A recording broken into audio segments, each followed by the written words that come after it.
Hello guys, hello warga netizen semua. Perkongsian pilihan kali ini, Abang Long Fadil 3 hidupkan Jozan. Sequel ketiga Abang Long Fadil masih mengelegak di pawagam tanah air dengan kutipan tiket melebihi 18 juta. Pecah perut ketika menyaksikan sendiri filem aksi komedi arahan Syafiq Yusof Abang Long Fadil 3 ALF 3 yang sudah mula menemui penonton di negara ini sejak 8 September lalu. Sequel ketiga filem tersebut menyaksikan dua pelawak terkenal, Johan dan Zizan Razak, diangkat selaku bintang utama di samping beberapa nama popular lain iaitu Elizabeth Tan, Maya Karin, Dato' Esi Mizal, Ozlin Wati, Tania Hudson, Kazal Saisis, Kir Rahman, Suib Sepatu dan Daniela Shah. Kalau sudahnya nama Johan dan Zizan yang terkenal dengan jolokan Jozan, apalagi mau dikata tentang gandingan mereka?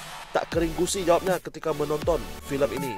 Dalam pada itu, perubahan plot dalam ALF 3 membabitkan Maya Karin sebagai ejen Maya di Perkhidmatan Rahsia Negara atau NSS menjadi intipati terpenting dalam misi Fadil lakonan Zizan Razak. Unsur komedi dipaparkan dalam filem ini ternyata menjadi elemen yang berjaya mencuat hati penonton biarpun ada kalanya sesetengah jenaka itu sepatutnya tidak perlu. Contohnya seperti jenaka double meaning, dua makna yang berunsur lucah.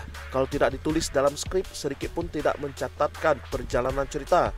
Kekal dengan lilokon yang bersih, maka keseluruhan ALF 3 akan nampak sempurna. Mujulah pada Jozan dan babak lucu membabitkan Johan serta Zizan yang berdiri sendiri menjadi penghias terbesar dalam filem ini, sekaligus memadam celah yang ada dek lawak double meaning. Tolak ke tepi soal jenaka, mari berbicara tentang aksinya pula. Top notch atau mengagumkan, presis aksi filem luar negara, ALF 3 sangat teliti dalam berbahagian visual aksi. Gandingan dua sahabat baik Johan dan Zizan selaku seteru menjadi asas paling kuat sambil diselangi aksi serta jenaka dalam ALF 3. Bagi aksi terbaik, selari dengan jalan ceritanya sejak dahulu yang berkisah tentang dunia gangster, tak dinafikan ada sedikit bahagian yang longgar, tetapi naratif cerita sequel ketiga filem ini cukup menghiburkan. Kalau korang nak tahu, pada masa sama durasi aksi berlawanan yang sangat panjang sebenarnya agak mengganggu sedikit tumpuan penonton kerana menimbulkan resah bilakah aksi tersebut mahu berakhir. Mungkin kerana pada babak akhir semua watak disatukan dan berlaku banyak perbalahan antara mereka, maka terjadilah durasi yang panjang demi memaparkan pengakhiran setiap satu daripada mereka. Elizabeth Tan sebagai Alice, seorang perisai handalan, tampil beraksi penuh tenaga sepanjang jalan cerita ALF 3. Perkara yang layak dipuji, babak-babak aksi dalam filem ini berkelas antarabangsa.